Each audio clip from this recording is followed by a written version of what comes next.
Assalamualaikum warahmatullahi wabarakatuh.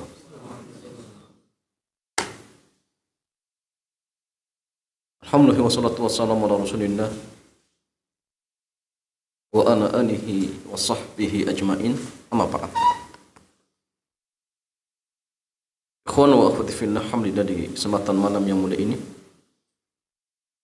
Allah kembali kumpulkan kita di majlis yang sangat mulia ini, yaitu majlis Thalabul Ilm. Dan malam hari ini jemaah kita masih pada kitab Mukhtasar fil Aqidah, ringkasan tentang masalah akidah, yang ditulis oleh Syekh Muhammad bin Jamil Zainu rahimahullahu jalla wa'ala. Dan malam hari ini jemaah kita masuk pembahasan seputar hal yasma'un amwatud du'a. Hal yasma'ul amwatu ad-du'a. Apakah mayit-mayit mendengarkan doa? Apakah mayit-mayit mendengarkan doa dari orang-orang yang berdoa kepadanya? Al-jawab, la. La yasma'una du'a. Mereka tidak mendengarkan doa yang dimintakan kepadanya. Apa dalilnya maksud? Dalilnya firman Allah Jalla wa'ala dalam surat Fatir. Allah Jalla wa'ala berfirman, wa ma anta bimusmi'in man fil kubur. Dan engkau wahai Nabi tidak bisa menjadikan mayit di kuburan mendengar. Jadi ini jamaah langsung dari Allah Jalla wa'ala bahwa Nabi tidak bisa menjadikan mayit dikuburkan mendengar. Ini dalil yang pertama. Kemudian dalil yang kedua, Mu'an bin Umar, dari Abdullah bin Umar radhiyallahu taala anhu maqal, beliau mengatakan, waqafan nabiyyu ala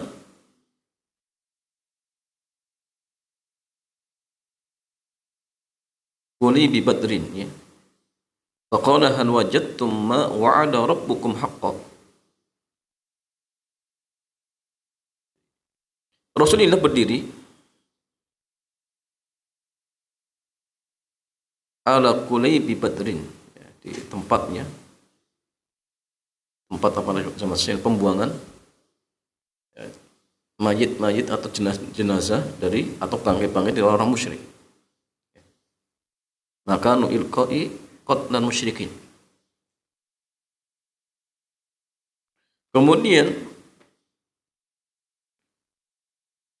beliau mengatakan, hal wajadtum ma wa'ada rabbukum haqqan.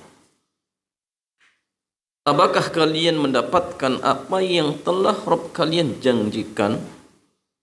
Maksudnya itu kebenaran. Dan apakah sekarang kalian telah mendapatkan sesuatu yang Allah janjikan kepada kalian bahwasanya itu benar? Ya. Jadi Nabi berbicara kepada mayit-mayit dari orang-orang musyrik. Thumma qala, kemudian beliau mengatakan, innahumul an yasma'una ma aqul. Sungguhnya mereka sekarang mendengarkan apa yang saya ucapkan. Dzukira li Aisyah, maka disebutkan kepada Ibunda Aisyah, faqad, maka beliau mengatakan, inna maqala nabiyyu innahumul an la ya'lamun. Maksudnya apa yang Nabi katakan itu, ya, innahum, ya, al-an yasma'un, maksudnya innahumul an layak, namun bosnya mereka itu sekarang mengetahui. Dalam lafadznya ini katakan apa? Yasma'un, berarti mendengar. An ma kunta aqulu lahum huwal haq. Bosnya apa yang saya ucapkan, saya katakan itu kebenaran. Dulu yang Nabi ingatkan kepada orang musyrik bahwasanya ya, kalian akan diadab oleh Allah Jalla wa'ala, itu kebenaran. Thumma qira'at, kemudian ia pun membacakan, innaka latusmi'un mauta. Sungguhnya engkau tidak bisa menjadikan mayit itu mendengar. Wa qala Qatadah, rawil hadis, jadi Qatadah, ya, perawi hadis ini mengatakan, ahyahumullahu hatta asma'ahum qawnahu. Ya. Jadi di sini ya masalahnya Allah menghidupkan mereka kemudian bisa mendengarkan apa yang Nabi ucapkan. Taubikhan wa tazkiran wa nikmatin, ya, wa hasrah wa nadama. Ya. Dan ini sebagai bentuk apa jemaah? Ya, penghinaan, ya, pelecehan, sebagai adab ya untuk mereka agar mereka menyesal. Sehingga masalahnya dalil ini menunjukkan kepada kita bahwasannya mayit hukum asalnya tidak mendengar, tetapi terkadang mereka juga bisa mendengar. Tapi ingat, al aslu hukum asal tidak mendengar, hukum asalnya. Sehingga beliau mengatakan yustafadu minal hadis.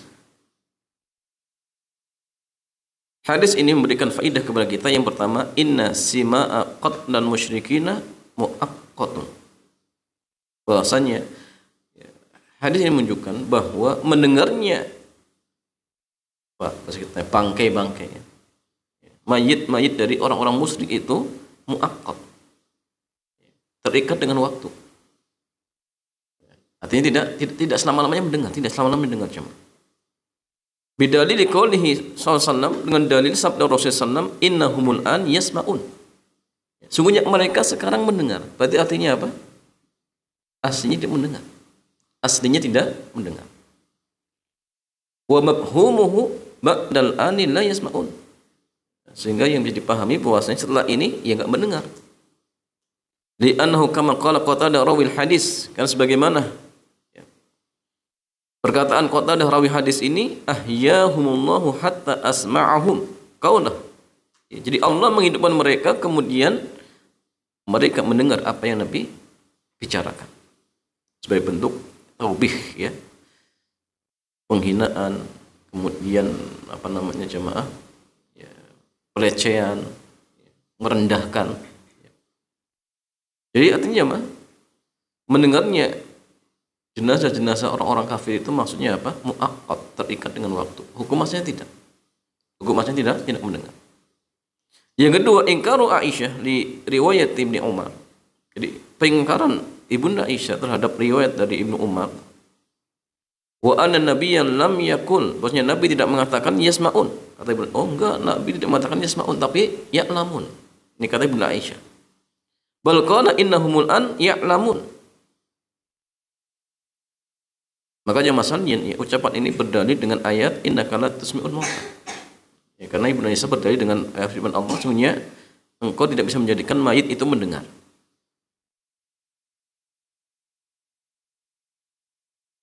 Ya.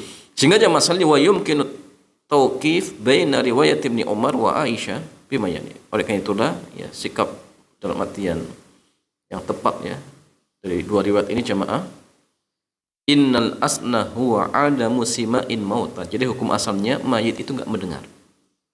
Sebagaimana ya hal ini ditegaskan dalam Al-Qur'an, walakinallaha ahya qatlal musyrikin mu'jizah. Tetapi Allah menghidupkan jenazah-jenazah mereka itu sebagai mukjizat untuk Rasulullah sallallahu alaihi wasallam. Hatta sami'u ya kama sarha bidzalika Qatadah rawil hadis. Sehingga mereka pun mendengar apa yang Nabi ucapkan ya, sebagaimana yang disebut oleh Qatadah. Jadi kesimpulannya ke jemaah, hukum asalnya mayit tidak mendengar. Adapun dalam kondisi tertentu iya mendengar. Contohnya ini. Dalam kasus ketika setelah perang apa? Perang Uhud nih. Uhud, sorry. Ya, karena kalau Badar itu kalau kaum muslimin ya kalah kan. Afan Badar, perang Badar. Uhud yang kalah. Ya. Itu pula masing ketika sehabis memakamkan jenazah. Nah, ketika orang-orang yang menguburkan, meninggalkan kuburan atau makam, kemudian dua malaikat turun dan mendudukkan mayit tersebut, maka mereka itu mendengar suara terompah kita jemaah. Suara terompah kita. Ya. Dan ini pun sama dalam kondisi tertentu, ya, terikat dengan waktu. Ada juga hadis, tetapi jemaah hadis ini dikritik oleh para ulama kita. Ketika antum misalkan ziarah kubur, kemudian mengucapkan salam, Maka orang-orang yang dulu kenal di dunia mengucapkan salam akan menjawab salamnya. Antum baca assalamualaikum ahlad diyar, mereka jawab waalaikumsalam. Cuma antum nggak dengar ya. Kalau antum dengarnya lari ya. Cuma hadis ini kritik oleh para ulama. Ada yang mengatakan hadis ini lemah. Tapi ada yang mengatakan ya, hadis ini bisa jadikan hujjah. Ya, artinya apa? Allah mengembalikan ruhnya kemudian menjawab. Tapi memang dikritik oleh para ulama kita. Seperti Syekh Mustafa Al-Adawi belum mengatakan hadis ini ya, tidak sahih. Ya, hadis tidak sahih. Tetapi jamaah salin maksudnya gini, bahwasanya mayit memang kadang-kadang mendengar, tetapi hukum asalnya tidak mendengar. Hukum asalnya tidak mendengar. Sehingga kalau kita mengetahui bahwasanya hukum asal mayit tidak mendengar, maka ya, merupakan bentuk kekeliruan ketika sebagian orang datang ke kuburan kemudian minta hajat, datang ke mbah fulan ya, agar apa urusan dunianya dimudahkan misalkan. Ini keliru. Kenapa? Karena mereka tidak mendengar. Yang kedua, kalaupun mereka mendengar, apakah bisa mengabulkan apa yang kita minta jemaah? Antum minta mobil. Dulunya yang diminta pas di dunia nggak punya mobil jemaah. Pas hidupnya nggak punya mobil. Antum minta mobil kemarin ketika sudah meninggal jemaah. Gimana jemaah? Atau misalkan minta istri yang dulunya meninggalnya belum punya istri, masih jomblo. Yang diminta saja dulu pas masih hidupnya belum nikah. Sebagian orang itu jemaah minta kepada kuburannya apa? Husain. Ya. Minta apa jemaah? Keselamatan. Kalau seandainya Husain bisa apa jemaah? Mendatangkan manfaat, menolak mudarat, harusnya dulu ketika beliau ingin apa jemaah? Ingin dibunuh, beliau bisa apa jemaah? Bisa menghindar. Semasa hidupnya saja ketika beliau ingin dibunuh tidak bisa menghindar, bagaimana ketika sudah meninggal dunia? Ya. Jadi ini menunjukkan orang-orang yang datang ke kuburan minta hajat misalkan kepada mayit-mayit. Ini menunjukkan akalnya nggak ada jemaah. Akalnya nggak ada. Sehingga pantaslah ketika Allah mengatakan tentang mereka kal an'am balhum atau mereka itu seperti binatang ternak bahkan lebih sesat. Bisa punya akal nggak dipakai. Ya tadi mereka nggak mendengar. Kalaupun mendengar nggak bisa mengabulkan jemaah. Faqidu syai' la yukti.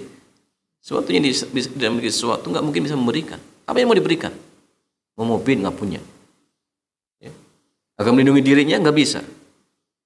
Nggak bisa jemaah. Makanya jemaah sekalian orang-orang yang menggunakan akalnya dengan benar itu adalah ahlu tauhid.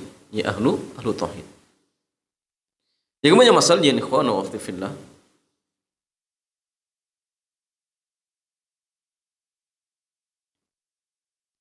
Hal nastaghitsu bil amwati abil ghaibin. Bolehkah kita beristighosa kepada mayit atau orang yang hidup tetapi gaib, enggak hadir? Al jawab la nastaghitsu bihim bal nastaghitsu billahi jalla wa ala. Tidak boleh kita beristighosa kepada mereka, tetapi istighosa itu hanya kepada Allah. Jamaah sekalian, apa arti istighosa? Istighosa itu meminta pertolongan dalam kondisi sempit. Kalau doa itu meminta pertolongan dalam kondisi apa? Sempit ataupun lapang, sama saja. Jadi lebih umum. Ya. Kalau antum misalkan dalam kondisi sempit minta tolong, secara istilah namanya istighosa. Dalam kondisi rumah seseorang kebakaran kemudian minta tolong kepada tetangganya, minta agar dipadamkan misalkan, ini namanya istighosa. Jadi pertolongan dalam kondisi sempit. Nah, sehingga hukum istighosa pembaginya sama seperti doa. Sebenarnya doa itu ada dua ya. Doa kepada Allah, doa kepada makhluk. Nah, istighosa sama. Istighosa kepada Allah, istighosa kepada makhluk. Istighosa kepada Allah jelas ini ibadah. Istighosa kepada makhluk ada 3 perincian. Pertama jemaah, istighosa ya, istighosa kepada makhluk pada hal-hal yang khusus dimiliki oleh Allah. Boleh tidak? Boleh tidak jemaah? Enggak boleh. Istighosah kepada makhluk pada hal-hal yang khusus dimiliki oleh Allah. Istighosah kepada makhluk pada hal-hal yang khusus dimiliki oleh Allah. Ini hukumnya nggak boleh. Dan perbuatannya termasuk apa? Syirik akbar. Nggak boleh. Contohnya apa jemaah? Contohnya minta agar apa? Agar dihindarkan dari mana bahaya misalkan. Minta agar diturunkan hujan. Minta agar keluarganya dihidupkan kembali misalkan. Ya. Maka ini nggak boleh. Kalau dimintanya kepada Allah. Kenapa? Karena yang bisa menurunkan hujan cuma Allah, yang menghidupkan cuma Allah. Sehingga kalau hal-hal seperti ini dimintakan kepada makhluk, jatuhnya syirik akbar. Nggak boleh. Nggak boleh. Dan ingat jemaah, hal-hal yang khusus milik Allah itu cuma 3. Apa jemaah? Dalam hal terkait rububiyah Allah, yang kedua terkait tentang uluhiyah Allah, yang ketiga tentang asma dan sifat. Ini khusus milik Allah. Jadi tidak boleh kita meyakini ada makhluk yang bisa mengatur alam ini, bisa menurunkan hujan, bisa menghidupkan, mematikan. Nggak boleh. Karena perkara-perkara ini khusus milik Allah Subhanahu wa Ta'ala. Kemudian masalah yang kedua, beristighosah kepada makhluk pada hal-hal yang tidak khusus dimiliki oleh Allah. Jadi perkara ini tidak khusus hanya dimiliki oleh Allah. Artinya apa? Makhluk pun bisa. Ya. Macam masalahnya, apakah ketika seseorang minta kepada makhluk, hukumnya dibolehkan? Boleh tidak jemaah? Boleh dengan catatan pertama, makhluk tersebut masih hidup. Yang kedua, hadir. Yang ketiga, mampu memberikan bantuan. Boleh. Ya. Ini yang kedua ya. Yang ketiga masalahnya beristighosah kepada makhluk pada hal-hal yang tidak khusus dimiliki oleh Allah. Tetapi makhluk tersebut satu, tidak mampu memberikan bantuan. Boleh tidak jemaah? Nggak boleh. Ada orang nggak punya kaki, nggak punya tangan, dimintai tolong untuk mengambilkan barang. Yang namanya pelecehan. Ya. Apa hukumnya? Dosa besar. Karena melecehkan orang itu, apalagi mukmin, dosa besar, nggak boleh. Jadi dia seorang mukmin misalkan dimintai bantuan, makanya dosa besar nggak boleh. Tapi orang kafir boleh tidak? Dilecehkan orang kafir boleh tidak? Itu bahasanya beda ya. Maksudnya seorang mukmin kalau dilecehkan dosa besar nggak boleh. Ini pembicaranya seorang ya mukmin. Ya. Begitu lagi masalahnya kalau misalkan dia mintanya kepada makhluk tapi nggak hadir, boleh tidak? Antum di Semarang kemudian berdoa kepada Habib di Jakarta. Wahai Habib, saya nggak butuh pinjaman uang 50.000. Ini boleh tidak jemaah? Habibnya masih hidup tapi di Jakarta. Antum gini, nggak lewat telepon jemaah. Nah, ini nggak boleh. Nggak boleh. Itu boleh aja masalahnya. Makhluk tersebut apa? Jadi hadir, kemudian hidup. Kalau mati nggak boleh. Datang ke kuburan nggak boleh. Jelas tadi terlarang ya, tidak dibolehkan. Ya. Sehingga masalahnya, ikhwan wa fillah, tidak boleh kita beristighosah kepada makhluk, tetapi beristighosahlah kepada Allah. Maksudnya ingatnya dalam hal-hal yang khusus dimiliki oleh Allah. Adapun yang tidak khusus ada perinciannya. Apa dalilnya firman Allah Jalla wa Ala, "Walladzina yad'una min dunillahi la yakhluquna syai'an."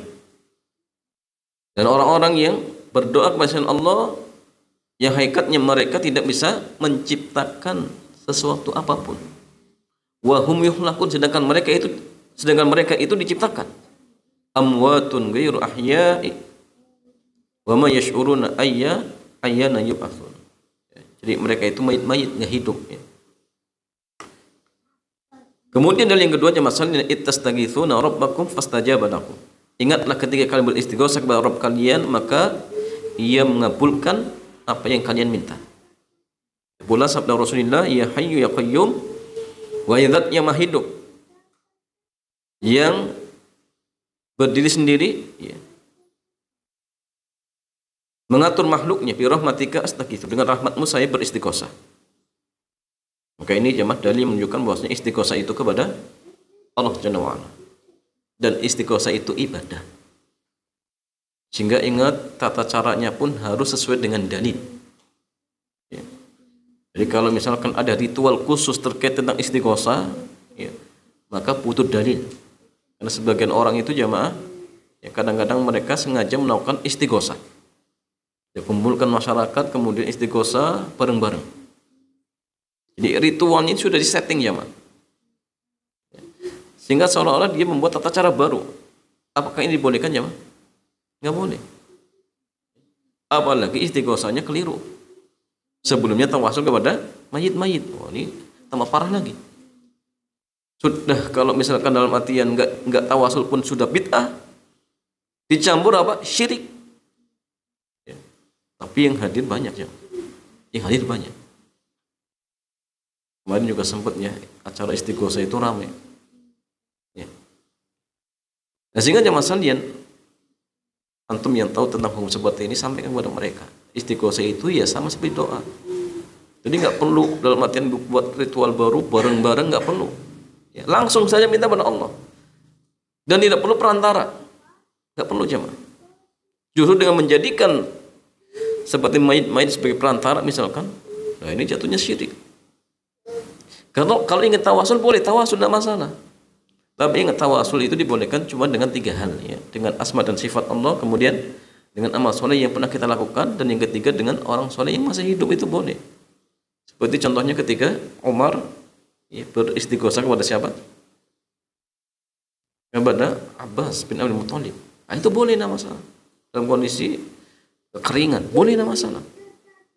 Tapi kalau istighosahnya kepada makhluk yang sudah meninggal dunia, jelas ini kesyirikan, tidak dibolehkan. Kemudian masalahnya, hal tajuzul isti'anatu bi ghairillah? Apakah dibolehkan meminta pertolongan kepada selain Allah?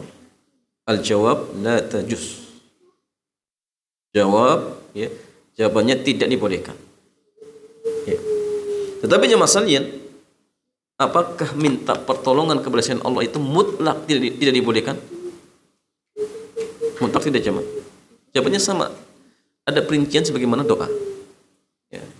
Ada perincian sebagaimana doa. Pertama jemaah sekalian, minta pertolongan kepada Allah, ya jelas ini ibadah. Yang kedua, minta pertolongan kepada makhluk. Sama, ada perincian tadi. Kalau dia minta pertolongannya pada hal-hal yang khusus dimiliki oleh Allah, ini nggak boleh, syirik akbar. Tapi kalau mintanya kepada hal-hal yang tidak khusus dimiliki oleh Allah dan minta kepada makhluk, dan makhluk tersebut tadi hidup, hadir dan mampu memberikan bantuan, hukumnya boleh. Minta tolong diambilkan barang. Dia mampu memberikan bantuan, boleh. Yang ketiga, minta pertolongan kepada makhluk pada hal-hal yang tidak khusus dimiliki oleh Allah, tetapi makhluk tersebut apa? Sudah meninggal, tidak hadir, tidak mampu memberikan bantuan, maka ini nggak boleh. Maka ini tidak diperbolehkan. Iya jemaah sekalian, dalilnya firman Allah Jalla wa Ala, iyyaka na'budu wa iyyaka nasta'in. Hanya kepada Engkau lah kami beribadah dan hanya kepada Engkau lah kami meminta pertolongan. Jemaah sekalian, ayat ini merupakan rahasia dari surat Al-Fatihah. Di rahasianya Quran itu surat Al-Fatihah. Rahasianya Al-Fatihah surat ayat ini. Iyyaka na'budu wa iyyaka nasta'in.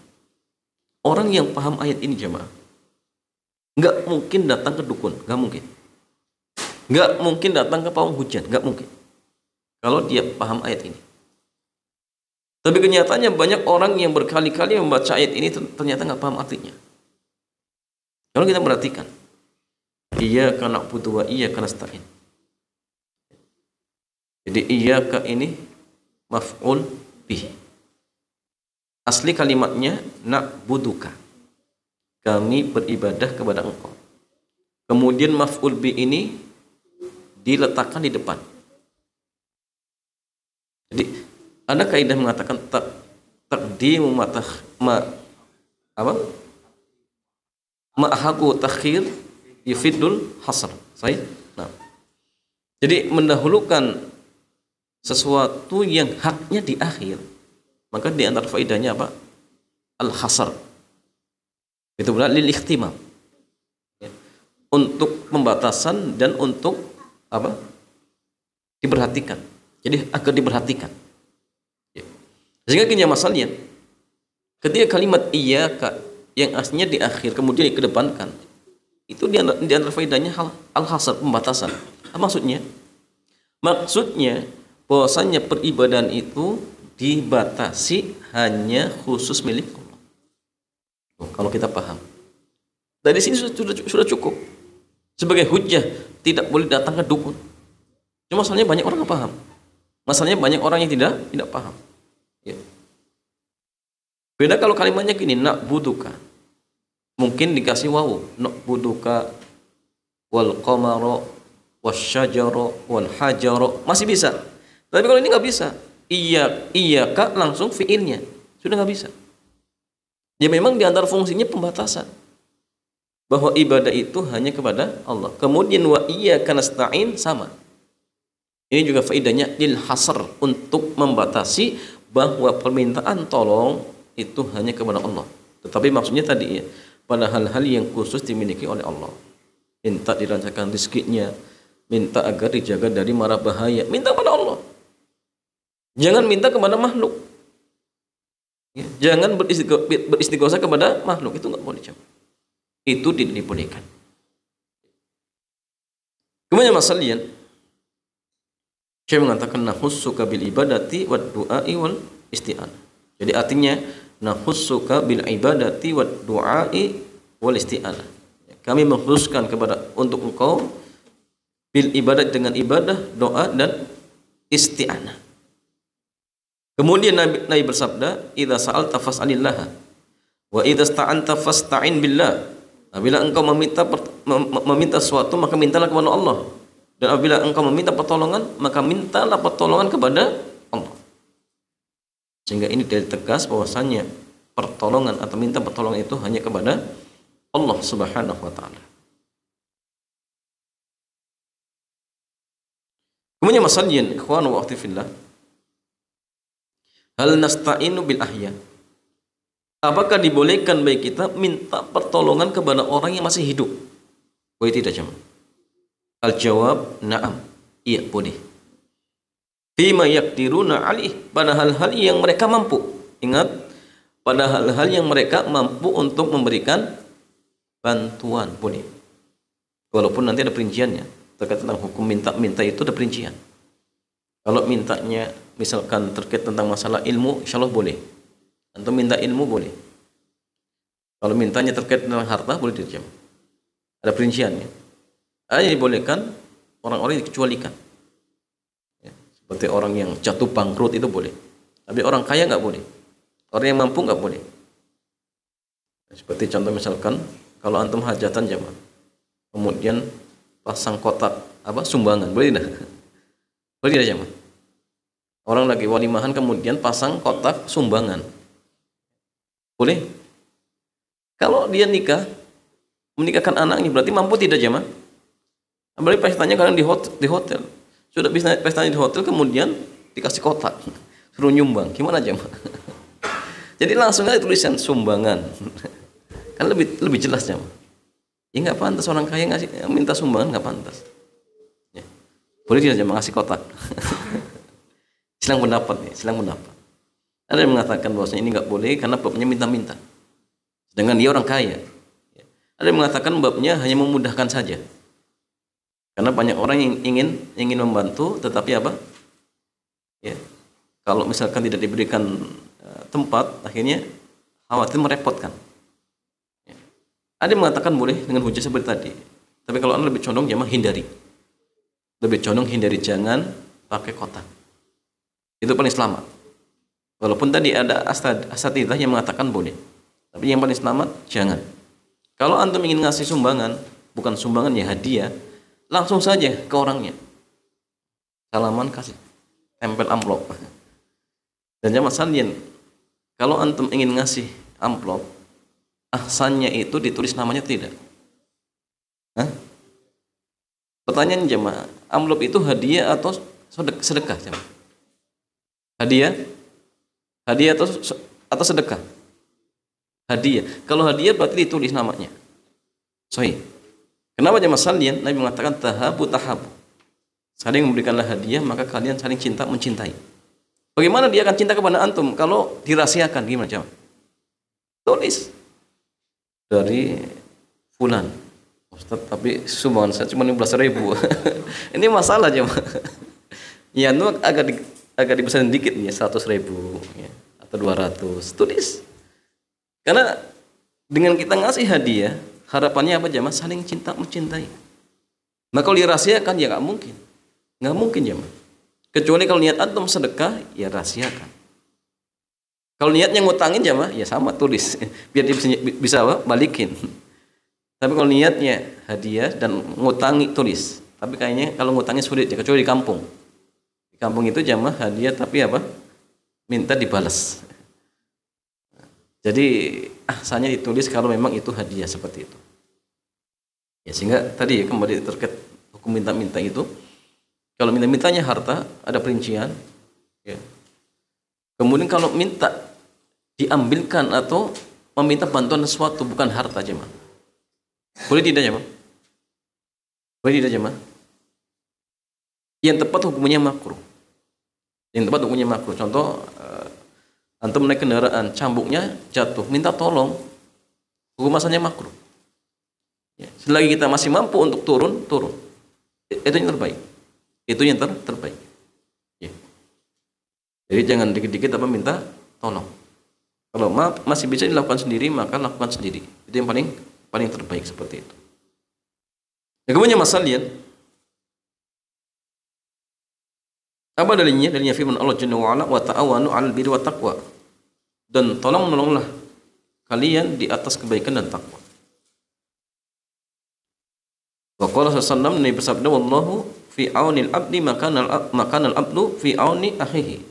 Dan Allah akan selalu menolong hambanya selagi hamba tersebut menolong saudaranya. Saja masalah yang ta'awun yang dibolehkan itu, ingat al birri wat taqwa. Adapun ta'awun alal ismi wal udwan itu enggak boleh. Tolong menolong di dalam perbuatan dosa dan permusuhan itu enggak boleh.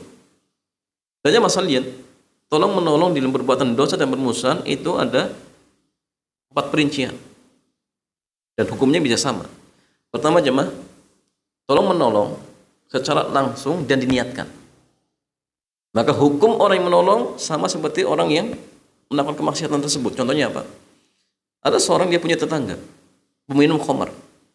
Kemudian antum beli khamar, datang ke rumahnya, antum katakan, "Pak, ini saya beli khamar, ya. Tolong ya antum minum." Dosa tidak jemaah? Ya nggak sih? Dosa. Dosanya sama? Sama. Ya.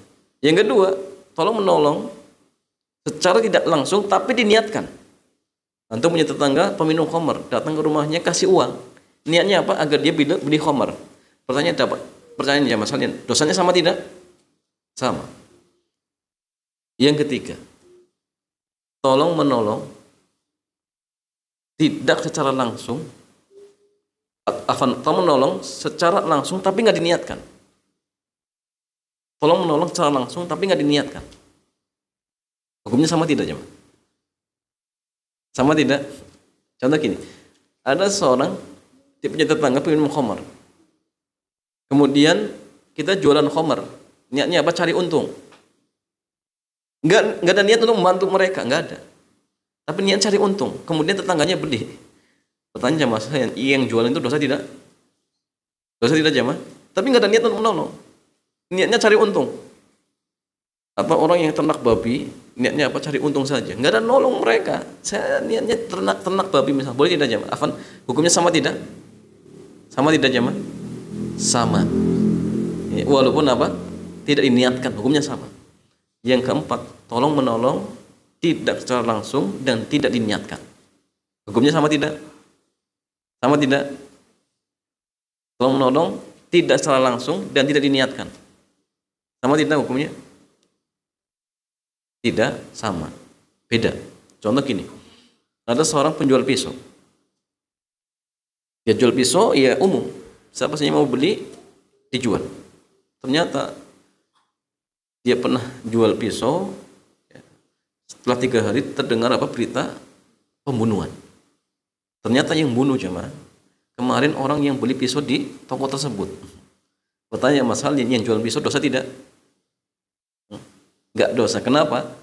Karena dia tidak berniat untuk menolong dia dan tolongnya nggak secara langsung. Jadi dia diniatkan, maka hukumnya asalnya apa? Hukum asalnya tidak sama dosanya. ya, dan beda ya, dan beda. Makanya gini jamaah sekalian, kalau misalkan seorang petani tembakau itu jamaah, hukumnya sama tidak dengan pabrik rokok? Itu termasuk tolong langsung atau tidak jamaah? Petani sembako, dia tolong menolong secara langsung atau tidak jamaah? Langsung tidak? Enggak? Makanya gini jamaah sekalian, wasilah pun sama, wasilah itu beda-beda. Ada wasilah dalam artian gini jamaah, wasilah yang secara langsung menghadap pada tujuan.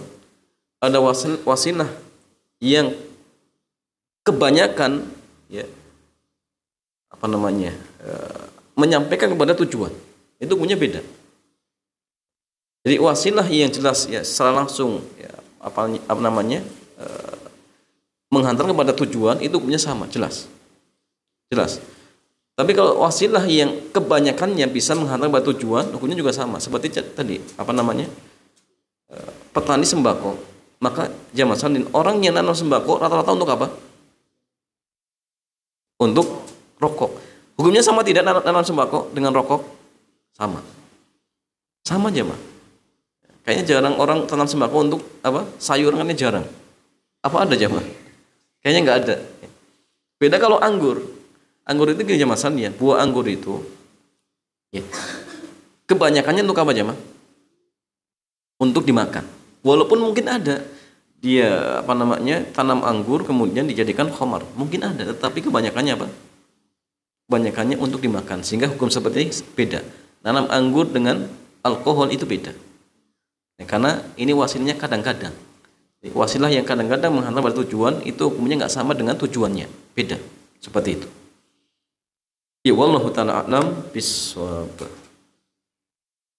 Demikian ya Mas Alian, mudah-mudahan bermanfaat. Selanjutnya seperti biasa kita buka tanya jawab, silakan. Baik, kita silakan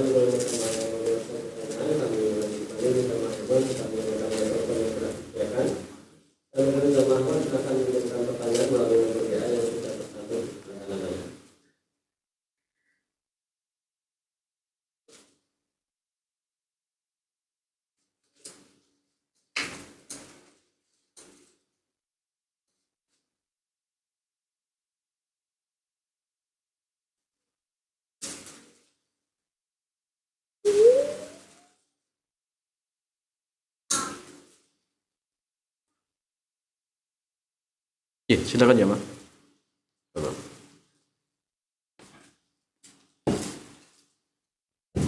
Saya tanya di luar tema. Ya, foto Mas. Kemarin saya diajak bicara sama tetangga, yaitu mau umroh. Nah, yaitu ya saat ini sedang apa tuh bingung lah mau umroh, tapi dia bilang sama ketua itu dikatakan saya dosa udah. Alasannya belum haji, gitu saja. Dia bingung. Mau saya tidak bisa jawab saja karena juga jawaban saya tanyakan sekarang. Alasannya kenapa dosa? Saya kan bilang gitu kan. Alasannya wajib sunat didahulukan daripada wajib. Seperti ibaratkan sholat. Jadi setelah sunat tak menjalankan, tapi tidak menjalankan dan tak wajib. Dan itu gimana Ustaz? Apakah benar? Jadi belum haji tapi sudah menjadi umroh. Dia bingung kan. Nah, ya masalah pertanyaan, apakah orang yang umroh tetapi belum haji ya, dianggap berdosa atau dibolehkan? Ya, jawabannya boleh. Orang umroh sebelum haji boleh. Karena masalahnya umroh dan haji itu ibadah mustaqillah, ibadah yang berbeda, berdiri sendiri. Jadi nggak ada aturan orang haji itu, orang umroh itu harus setelah haji, nggak ada. Itu ibadah tersendiri, Ya. Bahkan gini jemaah, terkait haji memang sepakat hukumnya wajib karena memang rukun iman, rukun Islam. Kalau umroh silang pendapat. Ada yang mengatakan wajib, ada yang mengatakan sunnah. Ada yang mengatakan wajib, ada yang mengatakan sunnah. Ya. Kewajiban ini terkait dengan yang mampu. Sunnah ini juga sama, kalau namanya sunnah ya bagi yang mampu. Yang mampu berarti sunnah. Kalau sebagian ulama wajib kalau baginya sudah mampu. Sehingga tidak ada aturan, tidak ada syarat orang yang mau umroh harus haji terlebih dahulu, nggak ada. Nggak ada. Coba kita lihat syarat haji jemaah. Syarat umroh. Nggak ada. Umroh syaratnya sudah haji, nggak ada jemaah. Kita mau buka kitab-kitab fikih klasik, kitab-kitab Aimatul Arba'ah, imam yang 4, nggak ada. Nggak ada jemaah. Ya. Kalau memang bicaranya yang afdolnya haji dulu atau tidak? Zamannya jelas, haji itu lebih utama.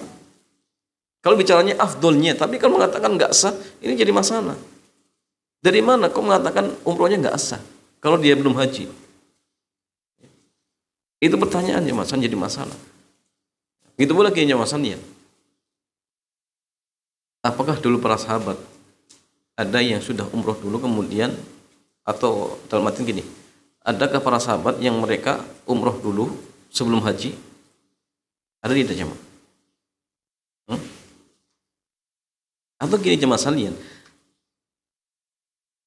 siapa yang tahu tentang syariat haji tamattu jemaah? Haji tamattu itu apa yang dikerjakan dulu jemaah? Umroh dulu, berarti nggak sah umrohnya karena belum haji jemaah. Haji tamattu itu umroh dulu jemaah, dan dia bisa berangkat di bulan-bulan haji. Bulan haji itu contohnya apa? Dzulqa'dah, Dzulhijjah, kemudian apa? Syawal. Tiga bulan. Dzulhijjah itu cuma sampai tanggal apa namanya? 9 ya. 9 itu terakhir. Dan itu pun syaratnya jangan setelah wukuf ya. Jadi artinya gini jamaah, kalau dia misalkan datangnya Syawal, niat ingin haji, boleh dia umroh dulu, hajinya belum. Berarti kalau disyaratkan haji dulu, oh berarti ini nggak sah umrohnya. Jadi mereka dulu para sahabat pun sama, umroh dulu sebelum haji. Nah sehingga ini menunjukkan bahwasannya ya, umroh hukumnya dibolehkan. Cuma kalau bicaranya mana yang afdol, ya jelas haji lebih diutamakan. Kenapa? Karena haji wajib. Karena haji wajib.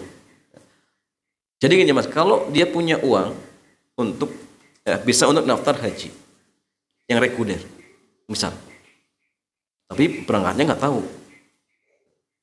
Kalau untuk umroh bisa langsung berangkat, pilih yang mana mas?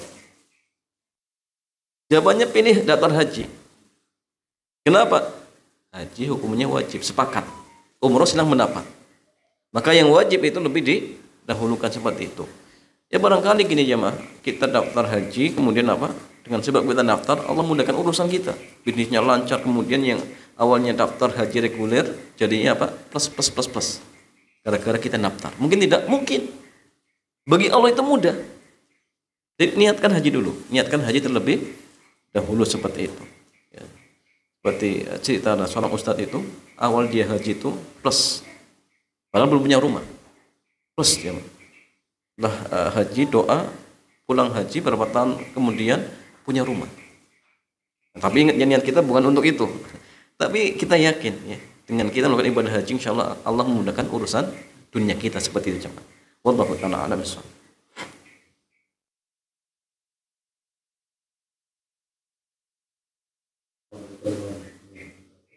Wassalamualaikum warahmatullahi wabarakatuh. Berkaitan dengan haji tadi,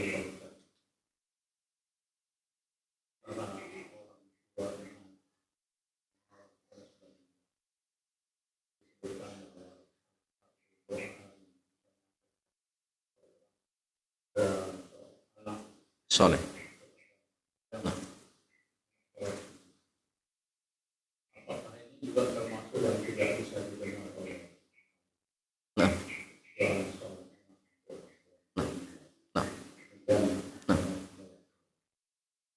Ya jamaah sekalian, ketika Nabi mengatakan idza mata ibnu Adam in qata amaluhu illa min salasin. Jadi ketika anak Adam meninggal dunia maka terputus amalannya kecuali 3 perkara. Sedekahtin jariyatin, sedekah jariyah, kemudian ilmu yang bermanfaat, kemudian seorang anak yang mendoakan kedua orang tuanya. Ya. Maka hadis ini menunjukkan doa seorang anak itu sampai ke orang tuanya. Bahkan tidak hanya doa seorang anak yang soleh, doa sesama kaum muslimin sampai tidak jamaah Sampai kita mendoakan saudara kita yang meninggal dunia, sampai insya Allah. Makanya di antara salam itu fungsinya apa? Doa. Kita datang ke kuburan kemudian mengucapkan salam, itu doa. Maka orang-orang yang dikubur di situ mendapatkan doa kita. Dan sampai insya Allah. Kalau dia muslim. Tapi apakah hal ini menunjukkan bahwasanya mereka mendengar doa kita, jamaah? Mendengar tidak? Jawabannya tidak ada dalil. Ya. Kecuali kalau ada dalil mengatakan mereka mendengar doa kita, jelas. Ya. Kemudian gini jamaah, apa fungsinya mereka mendengar doa kita? Karena doa itu kepada siapa jamaah? Kepada Allah. Yang doa kepada Allah, ya Allah, berikanlah ampunan kepada keluarga saya misalkan. Kita doanya kepada Allah. Ya. Makanya ada orang tua yang kaget jamaah. Kenapa? Derajatnya di surga itu apa? Tinggi. Dia kaget, ternyata gara-gara apa jemaah? Istighfar anaknya. Masya Allah. Berarti artinya dia nggak dengar. Dia kaget. Kenapa kok derajatnya ditinggikan oleh? Ternyata gara-gara anaknya. Ya, berarti ini isyarat bahwasanya mereka pun tidak mendengar doa anak. Karena doa kita itu kepada Allah, bukan doanya kepada mayit. Doa kepada mayit justru nggak boleh. Di doa kita itu kepada Allah Subhanahu wa taala. Adapun tadi terkait salam, itu sedang pendapat. Ada yang mengatakan hadisnya lemah. Ada yang mengatakan hadisnya lemah seperti itu. Wallahu taala a'lam bishawab. Ya, pertanyaan yang masuk dari ada yang informasikan untuk jamaah bahwa sesi lanjutan dengan ditutup karena ada 6 pertanyaan yang masuk. Yang pertama, apakah boleh mendoakan orang soleh dan selanjutnya kita ikut berdoa untuk diri kita? Apakah ini diperbolehkan dan termasuk adalah kedalaman? Mendoakan orang soleh. Apa kita boleh mendoakan orang soleh? Ini doa apa ini? Ampunan apa gimana? Gini masalahnya, mendoakan untuk orang yang sudah meninggal dunia. Ini meninggal dunia atau belum? Ya. Atau gini ya mas, secara umum ya, bolehkah mendoakan orang soleh yang masih hidup? Boleh. Doa apa sama? Doa banyak, rahmat misalkan. Ya, doa apa lagi? Dimudahkan urusannya, boleh, tidak masalah. Ya. Tapi kalau orang kafir boleh tidak jamaah? Mendoakan rahmat boleh tidak jamaah untuk orang kafir ini masih hidup? Silang pendapat yang sahih itu jamaah. Sebenarnya ada yang mengatakan nggak boleh. Kalau rahmat nggak boleh. Hidayah boleh. Hidayah diperbolehkan. Tapi kalau rahmat itu silang pendapat, ada yang mengatakan boleh, ada yang mengatakan tidak boleh. Tapi kalau hidayah sepakat boleh. Tapi kalau masih hidup, ingat, kalau masih hidup. Tapi kalau sudah meninggal dunia, orang kafir nggak boleh. Ya. Kenapa? Karena mereka kekal di dalam apa? Neraka. Adapun kalau sama muslim boleh, doa rahmat boleh, ya. Kemudian doa-doa yang lainnya tidak masalah. Yang penting intinya kebaikan. Adapun kalau misalkan sudah meninggal dunia boleh tidak jamaah? Ya boleh, tidak masalah. Ya. Di antara doa yang Nabi ajarkan apa jamaah? Allahumma ighfir lahu warhamhu wa'afi wa'fu anhu. Ini doa pada sama muslim. Ketika kita mensolih jenazahnya, atau mungkin di waktu-waktu yang lain, misalkan setelah sholat boleh mendoakan, tidak masalah. Atau ketika kita ziarah kubur mendoakan secara umum boleh, tidak masalah. Dan apakah sampai? Insya Allah sampai. Ya, insya Allah sampai kalau mereka adalah seorang muslim seperti itu. Wallahu ta'ala a'lam bishawab. Untuk pertanyaan yang berikut, bagaimana hukumnya jika orang tua memberi uang kepada anak untuk kebutuhan harian di kos misalnya, makan dan transportasi, tapi ternyata diberikan rokok oleh anaknya? Apakah orang tuanya itu berdosa? Tak memberikan, orang tua selalu mengingatkan untuk tidak memberi rokok sendiri. Ya masalah kalau orang tua memberikan uang saku kepada anaknya, misalkan dia sampaikan, nah ini uang saku untuk makan, jangan untuk beli rokok misalkan. Ternyata anaknya perokok, diam-diam buat beli rokok. Apakah orang tuanya dosa? Jawabannya, orang tua tidak berdosa kalau orang tua sudah mengingatkan. Dan kalau orang tua nggak tahu. Kalau orang tua sudah mengingatkan dan tahu ternyata diberikan rokok, bagaimana jemaah? Orang tua punya kewajiban untuk mengingatkan. Bagaimana caranya? Ya stop. Jangan dikasih uang saku. Atau dikasih tapi cukup untuk makan. Ya, untuk makan ya, man. Karena dia sudah tahu. Ya, kecuali kalau dalam artian orang tua nggak tahu dan sudah menasihati jangan untuk beli rokok, ternyata diam-diam. maka itu urusan dia, urusan dia. Tapi kalau misalkan sudah tahu, maka harus diingatkan. Kalau nggak mau ya tadi dibatasi, kasih uang sakunya hanya untuk makan seperti itu. Karena kalau misalkan dibiarkan, namanya nanti ta'awun 'alal ismi wal udwan, dan itu nggak boleh. Itu tidak diperbolehkan seperti itu. Wallahu a'lam. Yang pertanyaan kedua kan, bagaimana jika ada anak kecil yang menangis ketakutan dan dibilang melihat makhluk halus, apakah ucapannya benar atau hanya ucapan anak kecil yang menangis?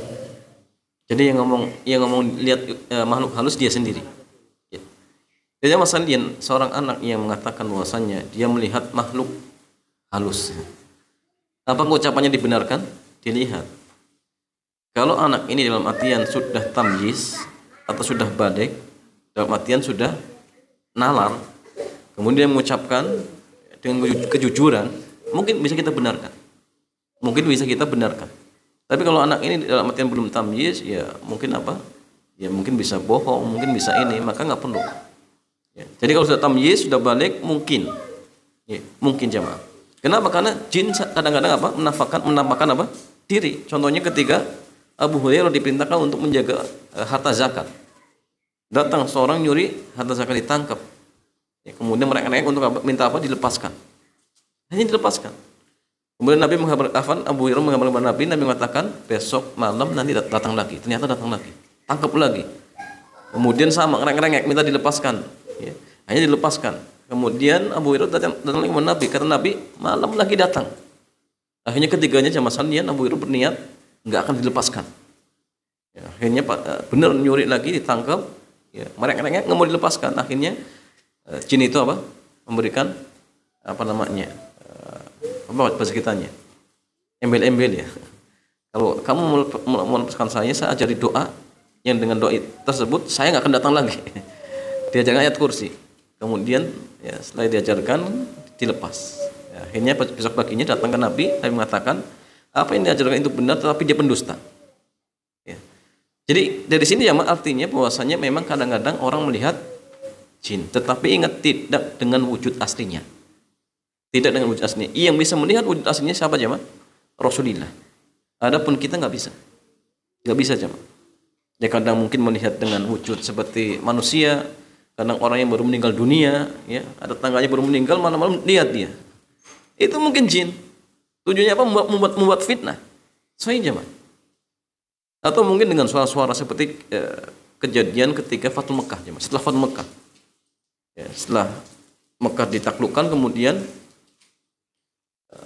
Nabi memerintahkan Khalid bin Walid untuk menebang pohon apa? Apa jemaah? Ya, Uzza. Ya, apa? Mana ya, mana? Apa? Pohon apa namanya? Mana atau Uzza? Sajaratu Samur, namanya pohon Samur. Manat wal Uzza, apa lagi? Manat apa? Lata, Uzza, Manat. Kalau enggak mana, ya mana? Mana itu jamaah salian pohon. Jadi di pohon ini jamaah kadang-kadang muncul suara. Muncul suara. Ketika Fathul Mekah, Nabi mengutus Khalid untuk nebang. Sudah ditebang. Kata Khalid berangkat tebang. Setelah tebang selesai, Khalid kembali lagi. Ya, lapor kepada Nabi, kata Nabi, "Wahai Khalid, apa yang kau lihat di sana?" Kata Khalid, "Ya Nabi, saya enggak melihat apa-apa." Kata Nabi, "Coba kamu datang lagi." Ternyata jamaah pas kembali lagi ada jinnya. Kemudian jinnya dipenggal oleh Khalid bin Walid. Jadi artinya dari sini kadang-kadang jin juga apa? Bisa menampakkan diri. Jadi kalau ada orang yang ngaku seperti itu dan kita lihat seorang anak masih jujur misalkan, mungkin saja jamaah, mungkin saja dia melihat. Tapi nggak boleh takut jamaah salian. Ya nggak boleh takut. Ya. Kemudian takut, oh nanti jangan. Kalau kita takut justru akhirnya kita terfitnah, nggak boleh. Ya. Karena manusia tidak boleh takut kepada apa jamaah? Ya, sama makhluk nggak boleh. Takutnya hanya kepada Allah. Takutnya hanya kepada Allah Subhanahu wa taala. Dan jin pun sama jamaah, mereka juga mati seperti kita. Sama. Jadi umurnya jin itu sama seperti manusia jamaah. Nggak panjang. Mereka mati lahir sama. Jadi kalau ada misalnya orang kesurupan kemudian dia ngaku saya jin umurnya 1000 tahun, ini mungkin dusta jemaah. Jadi yang ditangguhkan kematiannya sampai hari kiamat cuma iblis. Iblis tok. Jin yang lain sama seperti kita, karena jin termasuk umat Nabi, dan Nabi mengatakan a'maru ummati ma baina sittin wa sab'in, umur umatku ini kisaran antara 60 dan 70 tahun. Berarti jin pun masuk. Mereka juga nikah sama, ya, punya keturunan. Ya, sama seperti kita. Ya. Wallahu ta'ala a'lam bishawab.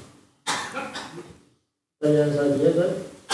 Jika ada seorang bermaksiat terus-menerus, tobat dan maksiat lagi, kalau tobat lagi apakah ada orang apa tadi? Orang yang bermaksiat, Oh, kemudian tobat, nah. terus maksiat lagi dan tobat lagi apakah bisa diterima? Ya, jangan ada orang berbuat maksiat kemudian tobat kemudian berbuat maksiat, apakah masih ya, ada potensi tobatnya diterima oleh Allah? Jawabannya masih jangan masalahnya. Maka ingat, ya, termasuk dosa besar seorang yang putus asa dari rahmat Allah. La tai'asu min rauhillah. Innahu la yai'asu min rauhillah illal qaumul kafirun. Ya. Janganlah kalian berputus asa dari rahmat Allah. Karena sungguhnya tidaklah yang berputus asa dari rahmat Allah kecuali orang-orang kafir. Maka ingat jamaah sekalian, berputus asa dari rahmat Allah itu merupakan dosa besar. Kenapa? Ada suudzon. Ya. Adapun ayat yang mengatakan bahwasanya tobat itu innamat taubatu lil ladzina ya'maluna su'a bijahalah. Tobat itu bagi orang-orang yang melakukan keburukan karena kejahilan. Maka para ulama di tafsir menafsirkan bahwasanya jahil di sini jamaah, setiap pelaku maksiat semuanya jahil. Antum berbuat maksiat berarti jahil. Walaupun tadi berbuat maksiat, kemudian tobat, maksiat, tobat, maksiat, tobat. Maka pintu tobat itu Allah buka lebar sebelum apa jamaah? Matahari terbit dari barat, sebelum ruh sampai ke tenggorokan, sebelum Allah menimpakan adab pada suatu kaum, maka pintu tobat masih Allah buka lebar. Maka ingat, yang namanya manusia kullu bani Adam khata', akan terjatuh dalam kesalahan. Tetapi ingat, sebaik-baik orang yang berbuat salah adalah orang yang segera bertobat. Sudah bertobat, terjatuh lagi, tobat lagi jamaah. Jatuh lagi, tobat lagi, terus. Jangan sampai berputus asa dari rahmat Allah. Cuma gini jamaah, cara menasihati orang-orang yang seperti ini harus dibedakan. Kalau ada orang-orang yang meremehkan, maka kita apa jamaah sampaikan ayat-ayat tentang apa? Ancaman. Kalau dia meremehkan, tentang ancaman. Tapi kalau orang-orang yang dalam artian apa jamaah? Bukan meremehkan. Orang-orang yang mungkin dia terjatuh karena mungkin ya sudah berusaha tapi jatuh lagi, maka ya, kita sampaikan kepada orang seperti ini dengan ayat apa? Harapan. Itu penting. Allah itu Maha Pengampun, biar nggak putus asa. Itu penting. Makanya seorang dai itu harus melihat mat'unya. Ini orang tipenya seperti apa? Oh, ini orang tipenya bermudah-mudahan. Ya sudah, kasih saja ayat-ayat tentang apa? Ancaman. Hadis-hadis tentang ancaman. Biar apa? Biar bisa meninggalkan perbuatan maksiatnya, atau biar tidak bermudah-mudahan seperti itu. Coba. Wallahu ta'ala a'lam bishawab. Apabila ada Al-Quran yang sudah tidak dipakai lagi karena sobek dan terpusan, apakah diperbolehkan dibakar atau bagaimana? Nah, jawabannya boleh dibakar. Kalau ada Al-Quran yang sobek misalkan jamaah, maka cara menyelamatkannya ya, bisa dengan dibakar, bisa dengan dipendam. Tetapi cari tempat yang suci. Ya. Jangan dipendam di tempat-tempat yang kotor, nggak boleh jamaah. Cari tempat yang benar-benar bersih, suci, terhindar dari najis, silakan di situ. Tapi kalau tidak apa namanya mendapatkannya, sulit untuk mendapatkannya, maka lebih baik apa? Dibakar sampai huruf-hurufnya hilang. Tapi ingat ya, setelah itu jangan dibikin kopi. Jadi sudah selesai. Ya. Maka boleh, tidak masalah, dibakar tidak masalah. Dan ini ingat, membakarnya untuk menyelamatkan, bukan untuk apa? Untuk melecehkan, bukan. Beda kalau kasus-kasus di sebagian apa negeri ya, mereka sengaja bakar Quran untuk apa? Melecehkan. Itu beda kasusnya. Maka sama perbuatan membakar, tapi beda zaman. Beda hukumnya karena niat. Satu dia bakar Quran, niatnya untuk menyelamatkan karena sudah rusak misalkan, tidak masalah. Tapi kalau dia bakar Quran tujuannya untuk melecehkan, ya jelas ini penghinaan. Kaum muslimin nggak boleh tinggal diam. Ya. Kenapa jamaah masalah? Jelas ini menghina ya syariat kita seperti itu. Ya, kitab kita ya jelas. Harus kita ingkarul mungkar seperti itu. Jadi kalau untuk menyelamatkan maka tidak masalah. Wallahu taala alam bishawab. Ya. Yang terakhir, apakah sama pahalanya apabila kita memberi bantuan kepada sesama muslim dan kepada orang non muslim? Apakah sama memberikan bantuan kepada sesama muslim dengan non muslim? Jawabannya beda. Memberikan bantuan kepada sama muslim, maka dia mendapatkan pahala apa?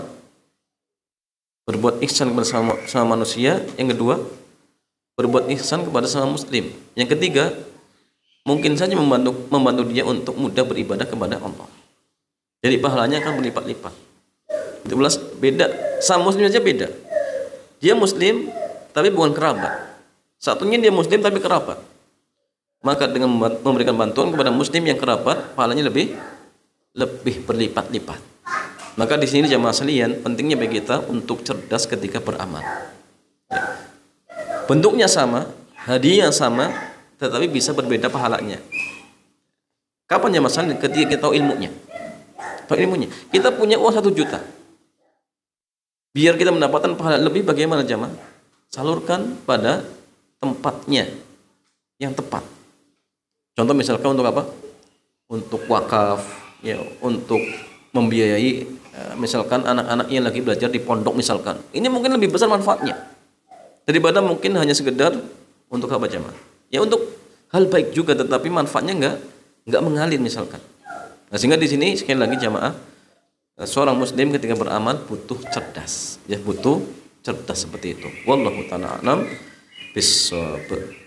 Demikian jamaah sekalian, mudah-mudahan kajian kesempatan malam hari ini bermanfaat. Kita tutup. Subhanakallahumma bihamdik, asyhadu an la ilaha illa anta astaghfiruka wa atubu ilaik. Assalamualaikum warahmatullahi wabarakatuh.